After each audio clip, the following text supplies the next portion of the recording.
वाचे म्हणती गंगा गंगा सकल पापे जाती भंगा भंगा। हे हरिद्वार क्षेत्र, परम पवित्र गंगेचा किनारा, कणखल क्षेत्रामध्ये आम्ही आहोत। आणि हे गंगा नदीचं स्नान ज्याला घडतं की ज्याचे पाप नष्ट होण्याची वेळ आलेली आहे, म्हणजेच ज्याच्याकडून काहीतरी पुण्य अर्जित झालेलं आहे त्यालाच गंगा स्नान मिळतं। मग आता तुम्ही म्हणालेत की पाप ज्याचं नष्ट होण्याची वेळ आलेली आहे त्याला गंगा स्नान घडतं, मग अगोदर पुण्य होतं का पाप होतं? अगोदर पाप होतं, मग पाप झाल्यावरच पुण्य करत राहतो व्यक्ती। आणि आपण सर्व व्यक्तींनी, आपण सर्व मनुष्यांनी आतापर्यंत पापच केलेले राहतात आणि ते पापच आपण भोगत राहतो आणि ते पाप लपावं म्हणून आपण पुण्य मार्ग अवलंबन करत असतो। बाकी या दुनियामध्ये निष्काम भावनेने भगवंताची भक्ती करणारं कोणी नाही, पण ही जी गंगा आहे ही निष्काम भावनेने वाहत आहे।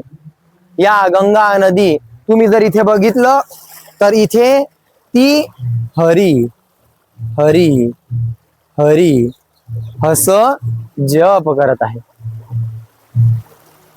आणि समोर जर बघितलं तर समोर हीच गंगा हर हर हर असा जप करत आहे।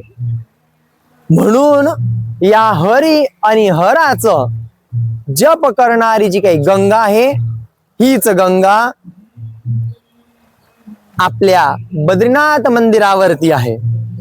आणि बद्रीनाथ मंदिर संस्थानमध्ये हरिहराचं मंदिर आहे, नवग्रह 12 राशी 27 नक्षत्र तिथे आहे। आपल्याला पुण्याची प्राप्ती व्हावी, पुण्य झाल्यावर जळगावच्या बद्रीनाथ मंदिरावर असलेली गंगेचं तुम्हाला स्नान होईल। जळगावला सर्व तीर्थकुंडामध्ये गंगाच का आहे? कारण ही गंगा हरी हर हरी हर असा जप करत आहे, म्हणून त्या हरिहराच्या मंदिराच्या शेजारी गंगा आहे।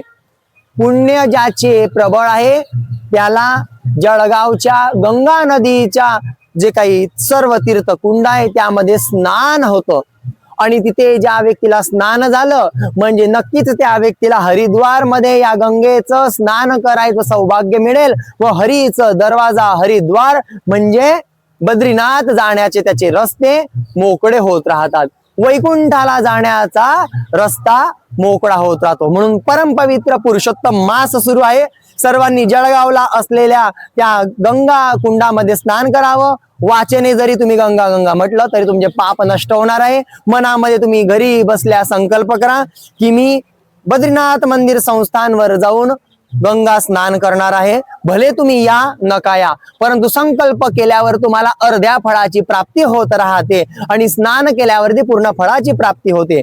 म्हणून सर्व भक्तांनी घरी बसल्या बसल्या संकल्प करा आणि भगवंताला प्रार्थना करा की माझ्याकडून हे सत्कर्म करवून घे, म्हणजे तुमचे पातक नष्ट होतील, अजून पुण्याची प्राप्ती होईल। आणि अजून पुण्याची प्राप्ती झाल्यावरती या जी मूळ प्रकृतीमध्ये वाहणारी ही मूळ गंगा आहे, या मूळ गंगेचं तुम्हाला स्नान लाभेल। जळगावला जी गंगा आहे ती तर कल्पित गंगा आहे, कारण की यातलं पाणी त्यात ओतलेलं आहे, ती कल्पित आहे, आपण कल्पना केलेली आहे। त्यात आपण फक्त वाचे म्हणती गंगा गंगा सगळं पापे जाती भंग भंगा, वाचेने गंगा म्हटल्यावर पाप नष्ट होऊ शकतात, तर त्या कल्पलेल्या गंगेमध्ये का स्नान केल्यावर पाप नष्ट होणार नाही? म्हणून तिथे स्नान करा, संकल्प करा, म्हणजे या गंगा स्नानाचं तुम्हाला पुण्य लाभेल, भगवान बद्री विशाल देव यांचं दर्शन लाभेल। अस्तु, जय बद्री विशाल।